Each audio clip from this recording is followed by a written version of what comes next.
We have breaking news as Mitch Marner is gone. A brand new report has dropped revealing that Mitch Marner is not going to be returning to the Toronto Maple Leafs.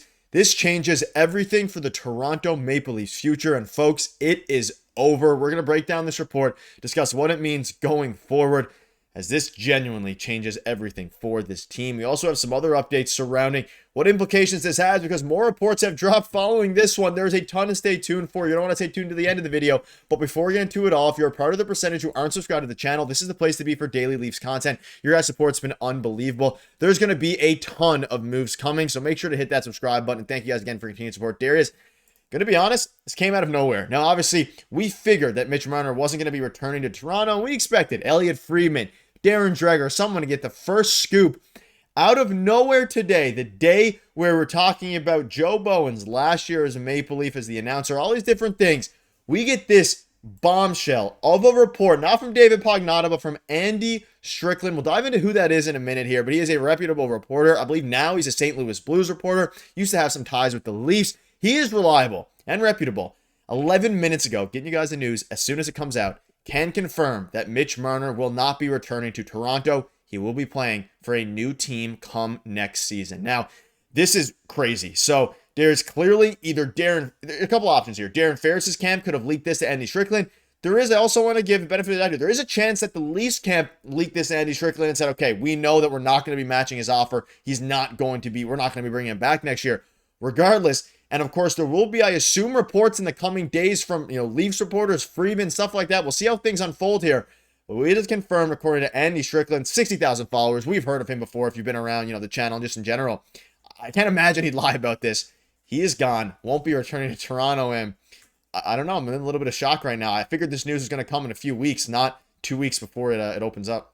Yeah, and it seems like this could be confirmed. But again, like you said, let's keep an open mind about everything because everything's been very quiet to this point, and the fact that it's Andy Strickland that's tweeting this out is very interesting to me. Now, we do trust Andy Strickland, of course, right? But the fact that it's not Elliot Friedman or Chris Johnson and they're still quiet at this moment is pretty interesting to me. So where is this actually coming from, right? That's very interesting. And the timing of it, coincidence or is it deliberate? Because if you think back to 2019, when Austin Matthews signed his contract extension, Darren Ferris was in the media talking about how Mitch Marner needed, you can go back and we know what happened back then. You can go back and look at it. That happened then. And then today, on the day that Joe Bowen, like you mentioned off the top, announces that he will be retiring at the end of the season, this comes out this afternoon. So is it a coincidence or is it deliberate? We've seen it before, right? So that was the first thing, or one of the first things that came to mind. So let's keep an open mind about everything. I do still think that there is a world that they're trying to pull off some, a PR move here where he's gone, he's going to a different team, he's going to Carolina, and then he ends up signing for less. That's been reported in the media, like the 14 or north of 14 million, which we'll get into in a second.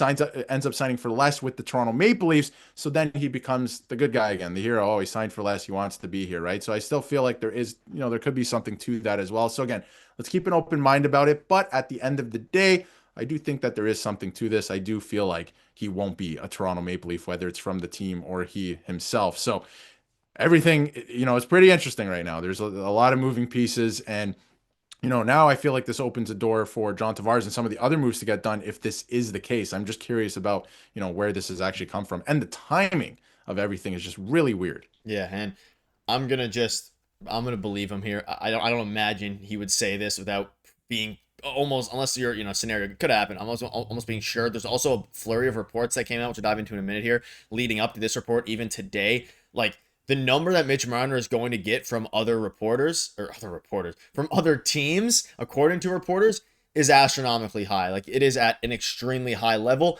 And let's dive into that now a little bit. Now, you can see this here 30 minutes ago from Elliot Friedman. If Mitch Marner leaves Toronto, I think he's going to a Western Conference team. And then David Pagnotta comes out an hour ago saying that the Carolina Hurricanes are going to go all in to grab Marner at an AAV above $14 million over a 7-year term. Now, this dropped from David Pagnotta before the Andy Strickland tweet. This dropped in between them. I expect we'll hear some confirmation here soon from some sort of report. Honestly, wouldn't be surprised if we hear a reporter come out and say nothing's confirmed yet, but this is the way that the direction is trending. That would be my guess. And then, of course, things will get confirmed. We're going with what we're hearing here from Strickland. This number is ludicrous in the sense of the Leafs are not going to pay that number. It was never going to happen, and we were going to make a video, of course, hinting at that.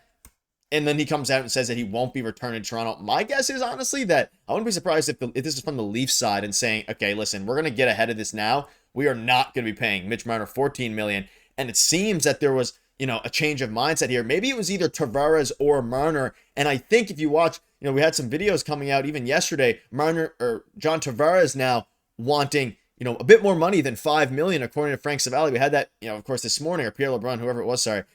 If that's the case, maybe they're like, okay, we need John Tavares back at 5 or 6 rather than Marner at 14, and then it all kind of flows through. But craziness, it's Marner's gone. Yeah, and I think that you bring up a good point in that maybe it is coming from the Toronto Maple Leaf side, because over the last couple of days, it's been relatively quiet, like I mentioned off the top, that, but we have seen that, there are a couple reports. Carolina, Vegas, Florida has been floated out there. These dollar amounts are floated out there, right? So instead of just playing back and forth and playing tennis through the media, I wonder if the Toronto Maple Leafs today just said no, right? But I have a hard time believing it's from the organization because of the timing of everything, because this is, it should be Joe Bowen's day as well to be like, he's retiring and to take that all in as well. So the At least they timing of waited a this few is hours. interesting. For sure. Yeah, exactly. At least it's not at the same time. But I do find that the timing of it very, very weird. But I do think at some point, and I've said this in videos in the past, the last couple of weeks, the Leafs have to put their foot down at some point and go, okay, we have to move on. We have to get going here with Tavares to figure out what that dollar amount looks like. We know we're signing Matthew Knies, but what does that look like? And then because of what that looks like, how can we fill in the rest of the team? Because Mitch Marner won't be returning, right? You have to start thinking about those things. The draft is coming up way faster than anybody realizes, and you have to have some of these things set in stone, because right after the draft is free agency. You have to go out and start to build up this team, and the bottom six. They need to reconfigure the entire bottom six. I would imagine Nick Robertson, you have to figure out what's going on with that. Won't be here next year. Pontus Holmberg as well, right? Like, you have to figure out what's going on with that soon. And, the days are just going by here, and there's so much flying around back and forth. This is what's happening, this dollar amount. Put your foot down, right? But again, the timing of everything is very weird. And I do believe it that he's not coming back. I do believe that. I just think that the timing of it all, like we mentioned off the top, is just very odd to me. But you have to start thinking about the future without Mitch Marner. And does it include John Tavares? It's looking likely at this point. We're going to have another video about that as well. But Matthew Knies, does this get done now quicker? Right? Like, that's a lot of the questions. And what do things look like heading into the draft? Like I said, so you also want to avoid the offer sheet territory, which is coming up as well, July 1st, right? For Matthew Knies, you have to get that done. So there's a lot of moving pieces. So I always thought that this was the first priority. Find out what's happening here. So if this is true and he's done, it's over. Now you can move forward. You can sign Tavares if you want. You can sign Matthew Knies. Yeah, it is over. And a little bit crazy. We're going to have a lot of videos coming out. I assume we're going to get some more confirmation. Some more stuff's going to drop. We're going to keep you up to date. So this is the time to hit the subscribe button. Seems all signs point to Mitch Marner's tenure in Toronto being over. Let us know down below what your thoughts are. Cheers.